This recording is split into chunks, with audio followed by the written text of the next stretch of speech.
Welcome, beloved Narratrix family. Some questions cannot be taken back once they are asked, and some answers arrive whether we are ready or not. I first noticed him because the air in the waiting room stopped. Not in any way I could reasonably describe in the risk assessment. The clock still ticked, the radiator still hummed quietly, but there was a sense of pause, as though the room itself were inhaling and forgetting how to exhale. He sat in the blue chair nearest the window, and I think, later, that's what bothered me most.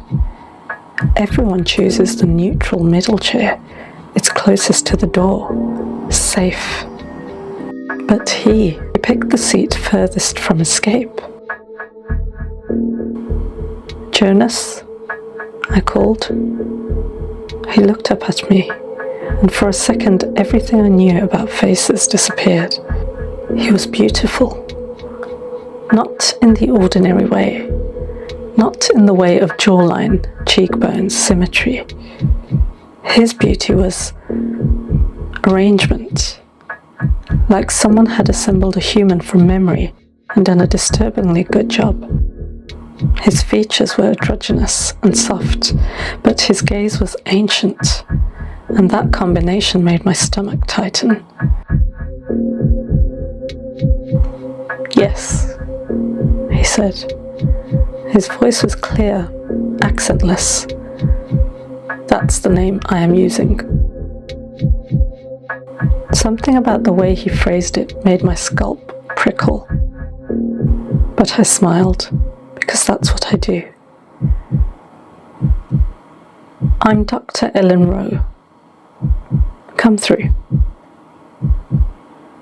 He stood with a slow, precise movement, as though mapping the distance between joints in real time. When he walked past me, the faint smell that followed him was not cologne, not sweat, not anything I could pass. It made me think of the night sky on a freezing beach. That sharp, metallic, endless scent. We stepped into my office, my sanctuary, my well-trodden safe space with its radiator, its ticking clock, its bookshelf of diagnostic manuals and philosophy texts. Two chairs angled together, a box of tissues within reach, the framed print on the wall showing a forest path in autumn. I gestured to the client's chair. "Make yourself comfortable." He sat, perfect posture, hands folded loosely, a smile that didn't quite touch his eyes. I took my own seat, notebook on my lap. "So, Jonas, what brings you here today?" He held my gaze for a long time. Then he said, almost politely, "I would like to know how much you can take." I laughed. It slipped out before my clinical brain could stop it. "All right," I said lightly. "Let's try a different angle. What made you decide to seek therapy?" He tilted his head, a small bird-like movement.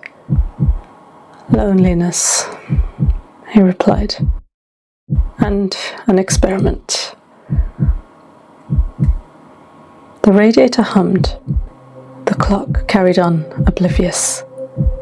I made a small note I didn't need to make, buying myself a second of time. "Can you say more about the experiment?" "Yes." He folded his hands more neatly. "I am here to share knowledge. I want to observe what happens." "What kind of knowledge?" I asked. "The true kind." It was such an odd answer that I smiled again reflexively. All knowledge is true from someone's perspective. I said gently. But I'm more interested in your experience of it. When you say true kind, what does that mean to you? He watched me with an intensity I'm used to from traumatized clients, not new ones. Only his gaze didn't have the ragged desperation I've seen so often. It had curiosity. Has it occurred to you, he asked softly, that most of what you believe is not only wrong, but structurally incapable of being right? A small flicker of irritation mingled with unease. That's quite a broad premise, I replied. Are you talking about personal beliefs, religion, science, relationships? Yes, he said. I waited. Silence is a useful tool in this line of work. Usually. He didn't rush to fill it. He simply sat, and something about the room felt like it was narrowing around us, as though the walls leaned in just a fraction of a degree. I have had others, he said eventually, before you. I gave them a taste, the first sliver. I wanted to see if a human mind could widen enough to hold it. None of them lasted very long. I swallowed. Lasted in what sense? Sanity, he said. Continuity, existence. I decided then that this was psychosis, delusional content, possibly grandiose. My training reached for footholds, schizophrenia spectrum, schizoaffective, possibly a manic episode with psychotic features. Jonas, I said, keeping my tone soft, neutral. Has anyone ever spoken with you about unusual beliefs or experiences that others might not share? Voices, visions? He smiled. It was unbearable. You all think in such small categories, he murmured. Disorders, conditions, pathologies. Your words are cracks in a tiny bowl. I'm talking about the ocean. He leaned forward. Would you like to know, he asked, something the universe has never told you? The hair on my arms stood up. My first thought was, this is important transference material. My second, quieter thought was, the room is too quiet. Where is the road noise? Where are the footsteps in the hallway? Why can't I hear the building anymore? But I am a therapist, so I said, you can tell me anything you feel safe sharing. He looked delighted. That, he said, is the problem. And then he opened his mouth, and the world nudged just a little, like it slipped 0.5 millimeter out of place.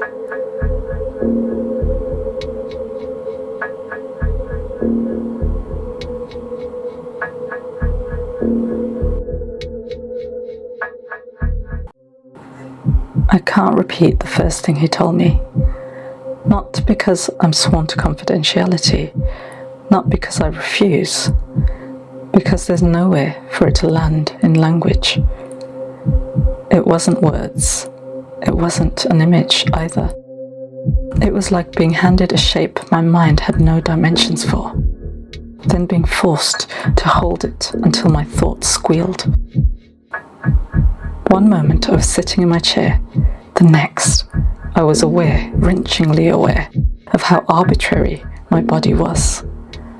Bones, flesh, a sack of water and electricity that thought itself important because it could name things.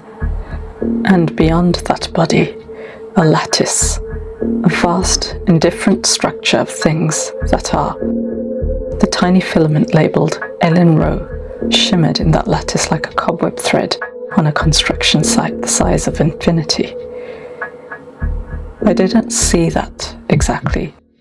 I knew it, a knowing with heat and weight. The awareness passed in less than a second. But when I blinked, my eyes were wet. My fingers dug into the arms of my chair, and I was breathing too fast. "I'm sorry," Jonas said softly. That was imprecise of me. What was that? My voice sounded thin. "I gave you a primer," he said. He looked almost contrite. "I needed to see if your mind would reject it immediately. Most do. They flinch and it bounces off. Brains are very good at lying to themselves." He tilted his head, studying me.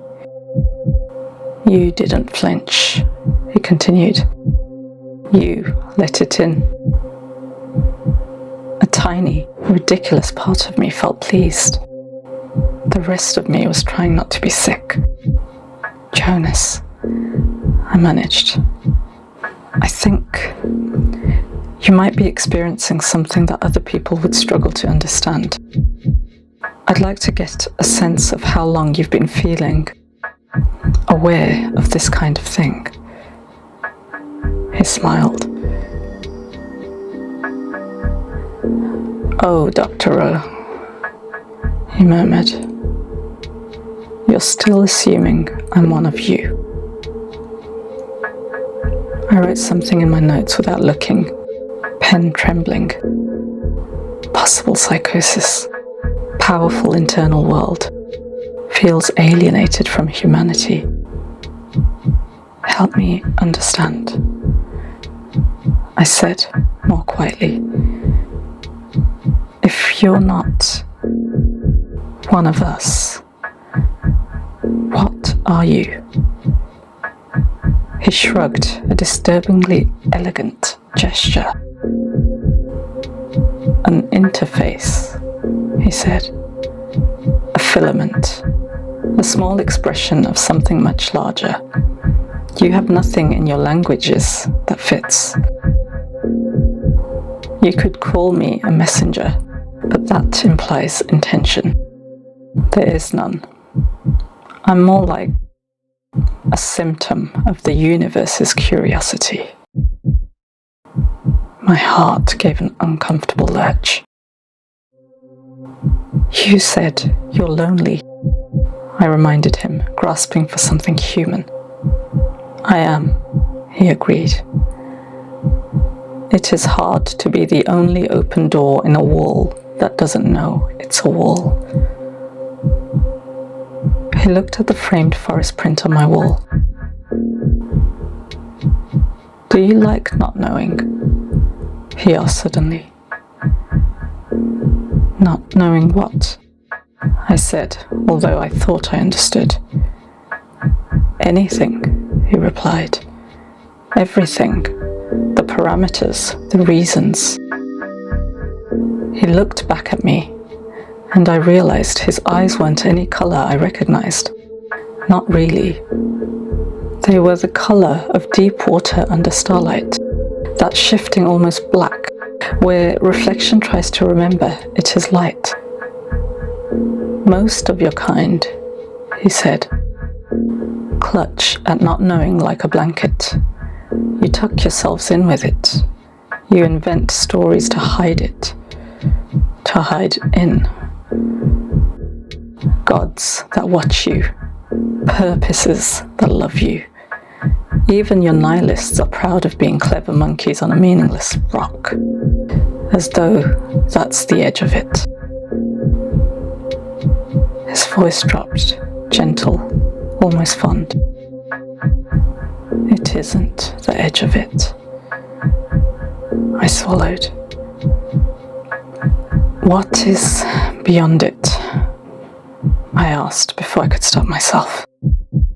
The question hung between us like bait. His lips curved. Later, he said. I don't want to break the toy on the first day. Something in my chest turned to ice. I'm not a toy, I said, more sharply than I intended. His smile faded. No, he agreed. You are a vessel. I want to see how much you can hold. The clock on the wall clicked softly to the top of the hour. Our time was up. Except when I glanced at it, the hands were wrong. Both were pointing straight down to a place there should be no numbers. I stared. When I looked again, they were where they should be, 10 minutes to. Same time next week? Jonas asked politely. I heard myself say, yes. The second session, I told myself I should refer him on. There are times when it's ethically appropriate to say, this is beyond my scope of practice. Usually that comes up with specialist trauma work, psychosis, complex risk, not cosmic ontology. But something stopped me drafting the email. Call it curiosity, call it arrogance, call it the quiet, treacherous part of me that had spent years reading philosophy in bed and wondering if anyone, anywhere, actually knew. He arrived again at 6 o'clock sharp. He always came when the light was dying. Winter makes that easy. Good evening, Dr. Rowe. Hello, Jonas. Come in. This time, when he entered the room, the air shifted more noticeably. The radiator sound dimmed. The outside world thinned. My office became its own sealed bubble, like a thought that didn't want to be interrupted. We sat. How have you been since our last session? I asked, like this was any other clinical review. I've been constant, he said.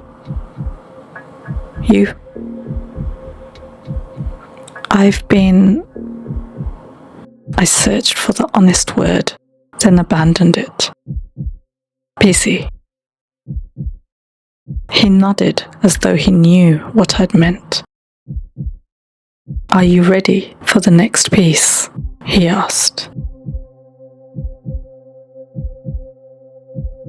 I should have said no. Instead, I said, what do you need from me in order to share it safely? His expression brightened. You're very cooperative, he said approvingly. Most of you fight, scream, pray. You analyze me instead. It's refreshing.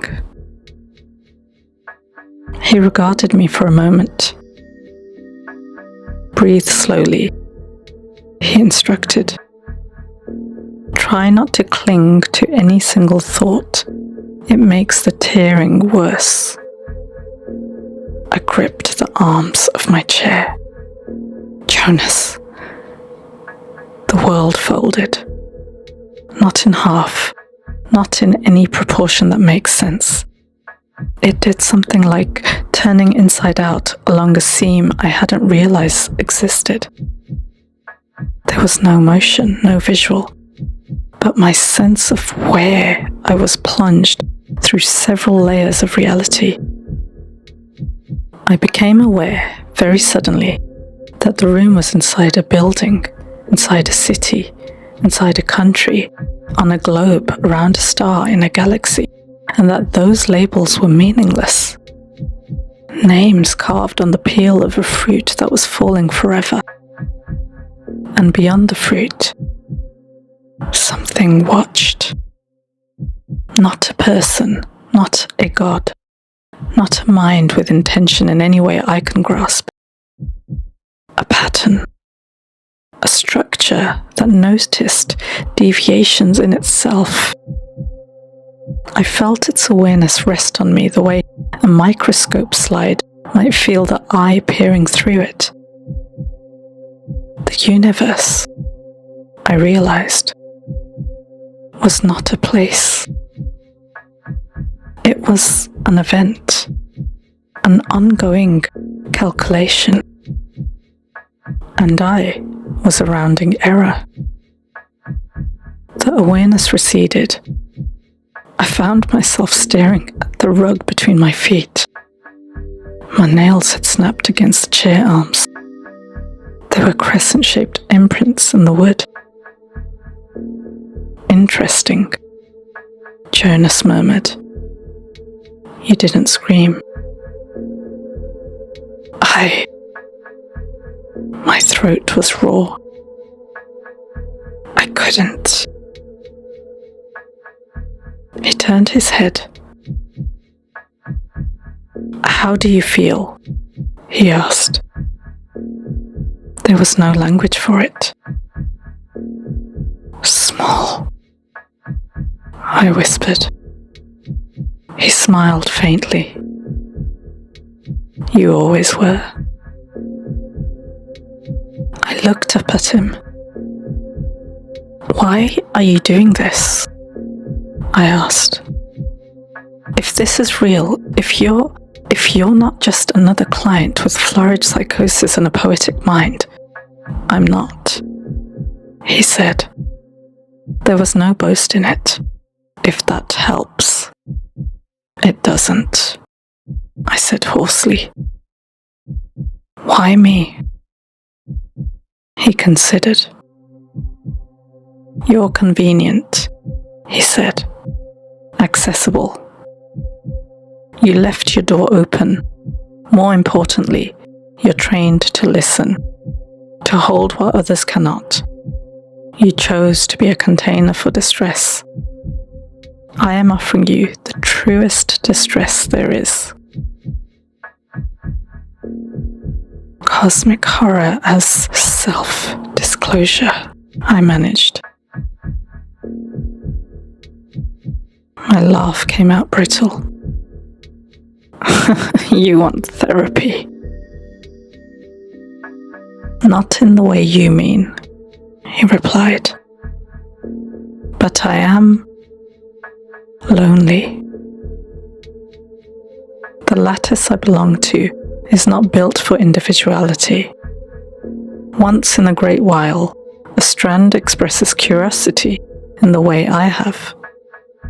When that happens, it needs somewhere to go. He looked at me with something like pity.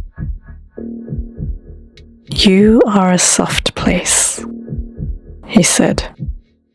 A small cup. I want to see if I can pour a little more into you than the others before you crack. How many others? I asked, though I didn't want to know. He looked thoughtfully at the ceiling. In this region of space-time, 3. What happened to them? My voice shook. He smiled without humor. Do you have a term? He asked. For when a mind falls all the way through itself. My chest felt tight. In human terms, I insisted. What happened? One walked into the sea and kept going, he said. One began scratching equations into his own skin and speaking in primes until his vocal cords tore. The last simply stopped, moving, breathing. Her body was quite unharmed. It just let go. I stared. And you think this is acceptable? He frowned. Acceptable, he repeated. You are all going to die anyway. Your minds will be extinguished, your bodies recycled. I am offering you a chance to know something true before that happens. If you cannot bear it, that is data. Data, I whispered.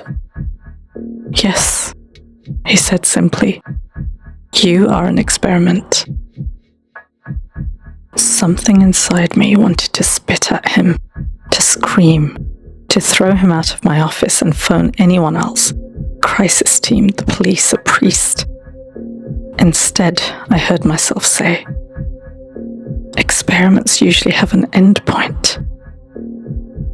So they do. He nodded. His eyes darkened in a way that had nothing to do with light. We're not there yet. I stopped sleeping properly. Between sessions, my dreams were less dreams and more rehearsals. My mind kept trying to reframe what he'd shown me into myth, symbol, metaphor. A dark tower, a labyrinth, an ocean with no bottom. But the images never fit. There was always some unspoken too much pressing at the edges. I noticed things in waking life too. Objects didn't seem as solid. My mug, the kettle, my phone, everything looked like a temporary arrangement of something else. People talking in the cafe by my office blurred into noise without meaning. The words my husband, my children, my job, they all sounded like lines from a play. The only time the world felt real was when he was in the room. By the fourth session, my colleagues had commented that I seemed distracted. One of them joked that I needed therapy myself. I laughed a bit too loudly.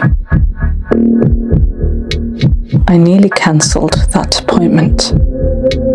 I even had my finger over his name in the diary, hovering over the delete option. But I didn't press it. At 6 o'clock, he was there again. Waiting room. Blue chair by the window. As if he hadn't moved in a week and the building had grown back around him. Good evening, he said. Come in, I replied. This time, as the office door shut, there was a sound like a vacuum seal. A soft, almost inaudible pop. The radiator hum vanished completely. The faint road noise gone. Even the clock fell silent. I didn't turn to look at it. Are you ready? He asked. Will it kill me? I asked back. Yes, he said. Eventually. But then, so will everything else. I'm only moving the schedule forward. I sat down slowly. My legs felt hollow. Will it hurt? again. But not in any way you've been trained to recognize. I could have said no. This is the part I keep circling back to in the fragments that are left of me. I could have said no. But I thought of all the years I've sat with people begging for meaning. Why did this happen? What was the point? What is the use of my pain? I thought of myself as a child, lying awake and staring at the ceiling, trying to imagine not existing, failing. I thought, if there is an answer, I want to know it, even if it kills me. So I said, do it. He smiled. Humans, he said softly. So brave, so foolish. He didn't move physically, not that I saw, but something in him opened. The room fell away. So did my body. So did the idea of Elin Rowe as a separate, contained thing. What came in then was not a vision, not an equation, not a voice from the heavens. It was a wholesale replacement of context. I knew, not with thoughts, but with the same kind of certainty that tells you your own name, that the universe was not designed, nor was it random. It was iterative, a side effect of something vast wanting to see what would happen if it allowed a fracture in itself. Consciousness was not a gift, it was a shrapnel. Tiny shards of an awareness that had exploded when the first division happened. We are that debris, briefly thinking we are whole. Suffering was not punishment, nor error. It was the friction of pieces trying to remember they were once the same thing. There were entities far beyond the scale of gods, for whom our entire history was a minor tremor. They did not care about us. They could not. To them, our lifetimes were microscopic instabilities in a system they occasionally glanced at, the way you might look at a flicker in the corner of your computer screen. And death was not an end, nor a doorway. It was a compression, a reabsorption of the shard back into a probability field. Nothing you called you survived it. Only the fact that something had once been there. Most devastating of all, I knew that any attempt we ever made to create meaning was like children drawing constellations with crayons on a nuclear reactor. Pointless, harmless, ignored. Except every so often, something looked back. I felt it look back then. It noticed that one of its countless shards, me, had turned around inside itself and seen the machinery. The attention was annihilating. Not hostile, just total. You cannot imagine what it feels like to have your small, desperate self held in the gaze of something that constitutes reality. All the stories you've used to stave off the dark fall away like tissue in fire. There was no light, no tunnel, no great revelation that my life secretly mattered. There was only you were never the main thing. You were never even a thing.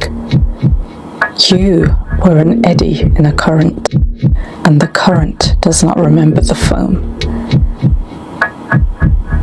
Somewhere, very far away, I heard something. It took me far too long to realize it was my own voice making a thin animal keening. Then, even that translated into nothing and dropped out. The last thought I recall having that belonged to me was very small. I don't want this anymore. The universe did not care.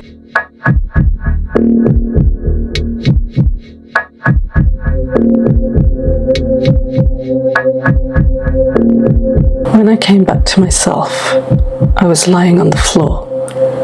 My cheek was cold against the rug. I could smell dust and fabric cleaner and something else, that metallic star scent that clung to Jonas. "Careful," he said calmly, somewhere above me. Your heart stopped for a moment. It does that sometimes. My body shook. My hands twitched like they were trying to climb out of themselves. My tongue felt foreign. Words didn't want to come. He crouched beside me, head tilted, expression intent. "You fragmented," he said. "Impressive distance too. I nearly lost you. For a moment you were gone, dissolved. But some part of you clung to the familiar, dragged the rest back." He sounded almost respectful. "Many of you don't manage that," he added. "They fall outward, and there's nothing for me to put back together." I swallowed. What did you do to me?" "Nothing," he said. "I showed you what is. The same way taking a blindfold off is not doing something to someone's eyes." He paused. "Unfortunately, your system is not designed for that level of input, so it broke." That wasn't... My throat closed. Tears started again without my consent. That wasn't just breaking. I was gone. I was nothing. "Yes," he agreed. "That is your natural state. Existence is the anomaly." I stared up at him. "I can't live like this," I whispered. "I can't go back out there and pretend any of it matters. I can't listen to people talk about their relationships and their jobs and their children knowing they are foam." He said gently. "Brief shapes in a larger torrent." I choked on a sob. He watched me for a long moment. "I could help," he offered. My heart stumbled in my chest. "How?" I rasped. "I cannot unshow you," he said. "That would require reversing causality, and even my source does not do that. But I can rearrange you, close certain channels, lock particular pathways, make it so that what you saw is no longer accessible to the part of you that thinks it is you. His eyes darkened. You would be diminished, he said. Less than you are now. A quieter mind, a smaller awareness. You might feel numbed, empty. People would call it trauma, or dissociation, or depression. In truth, it would be mercy. I trembled. What's the alternative? I asked. You break again, he said. Worse, further, until there's nothing left to pull back. Your body will go on a while, reflexes, learned behaviors, but there will be no one home. You will be done. I closed my eyes. The idea of reduction, of becoming a dull, blunted version of myself, filled me with sick revulsion. My whole life, I'd prided myself on insight, on depth, on being able to sit with the hardest truths my clients brought and not look away. And now, the hardest truth had turned its face to me, and I could not bear it. Choose, he said softly. I can't, I whispered. He sighed. You chose when you told me to do it, he said. He placed something cool and weightless against my forehead. Let me make you small, he murmured. It's kinder. The pressure was gentle. I felt something close in my mind. Not like a door slamming, more like a curtain being drawn across an infinite, horrific view. Then another, and another.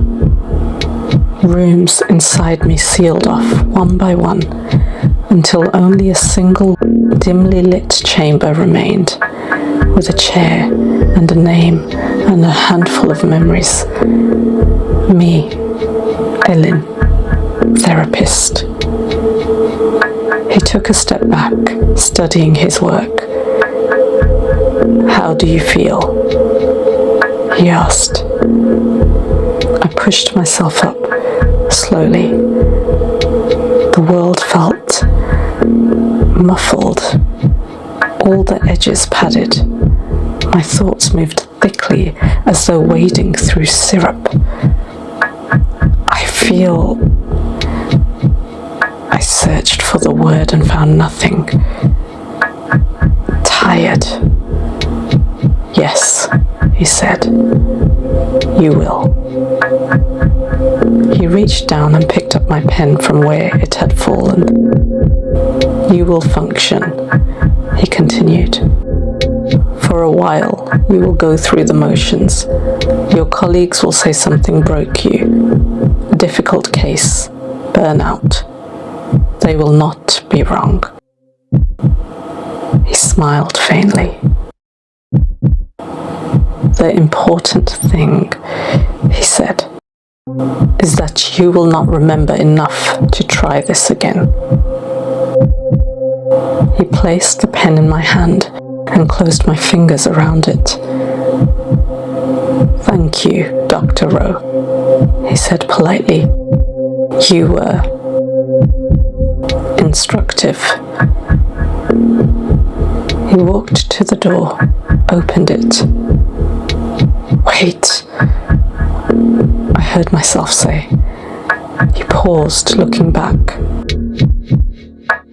What was I asked slowly. Before. He considered. An aperture, he said. Now you are a curtain. And then he left. The door clicked shut behind him with an ordinary mundane sound. The clock resumed ticking. The radiator hummed. A car passed outside. I sat in my chair, pen in hand, and stared at my notes. They were blank.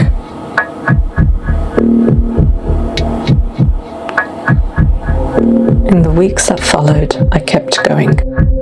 I'm told I did, anyway. I attended supervision. I nodded at the right moments. I took on a lighter caseload. My supervisor suggested I was experiencing vicarious trauma and recommended more self-care. I tried yoga. I tried taking walks. I tried sitting in the park and watching people, reminding myself that life had small pleasures. Everything felt distant. My clients talked about their terror of death, their grief, their longing to be seen. I said all the right things. I used the techniques. I reflected, validated, formulated. Inside, there was only a grey, featureless sky where something vast had once thundered. Sometimes, when I was very tired, there were flickers. A moment where the kettle's steam looked like galaxies forming and unforming. A second where the sound of a bus braking made me think of the universe recalibrating its equations. A heartbeat where I felt the crushing weight of my own non-importance start to rise. And then it would hit the curtain and slide back down, leaving only a vague nausea. Sleep was no escape. When I dreamed of empty rooms. One chair, one clock, one me sitting and waiting for someone who never came.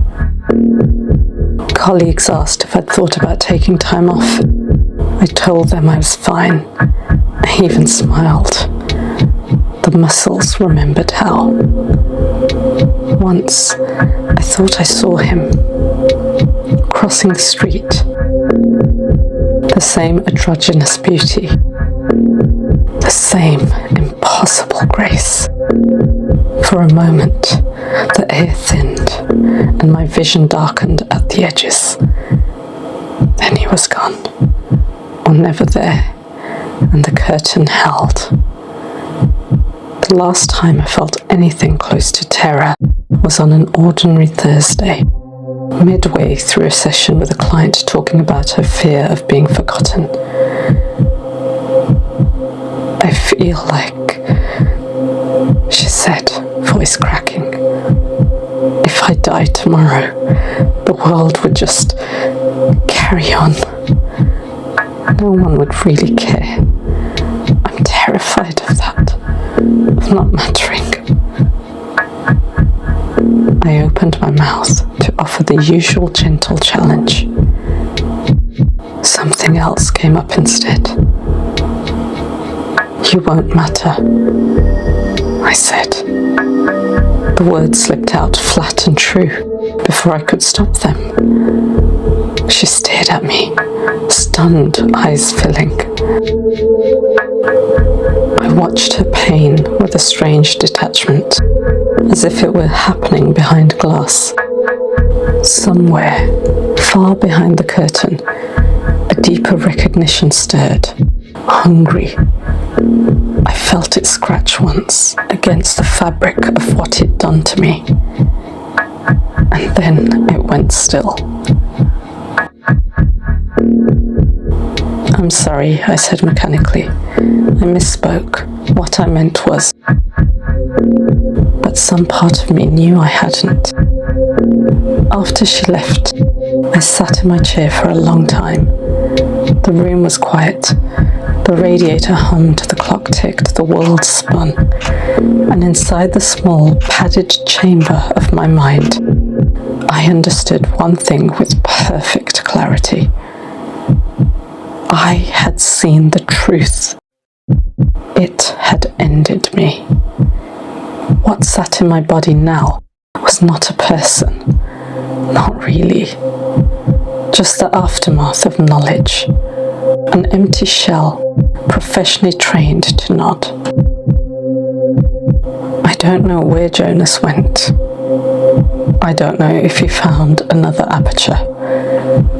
I don't know if somewhere out there another therapist is sitting in another small room, thinking they're about to help someone, not realizing that what's about to walk through the door is carrying the sky inside them.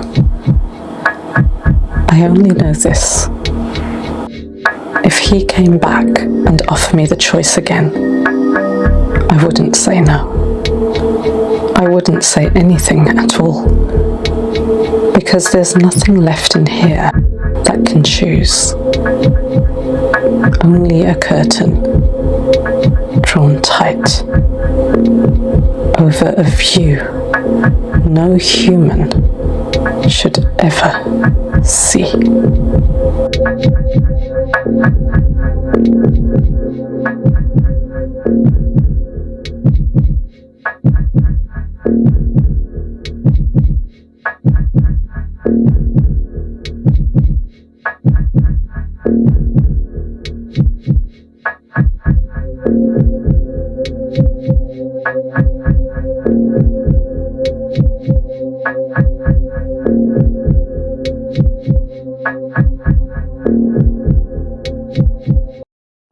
Thank you for staying with this story, beloved Narratrix family.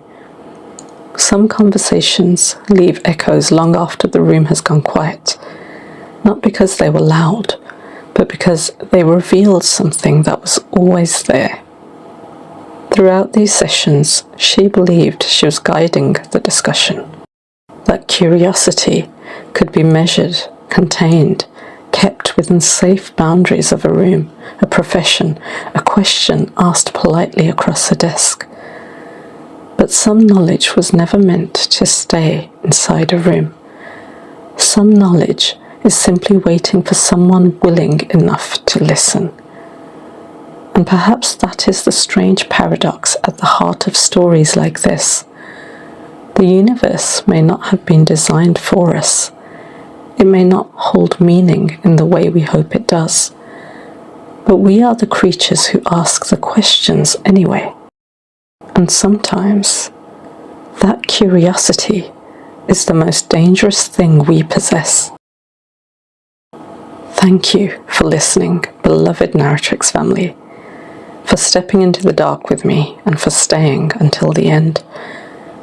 Because some stories don't want to scare you.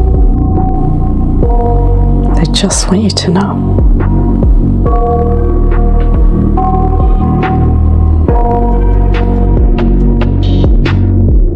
I got nightmares in my head, I fear that the thoughts build up until I can't hear, that my mind fills up into a creature, and it haunts me somewhere much deeper.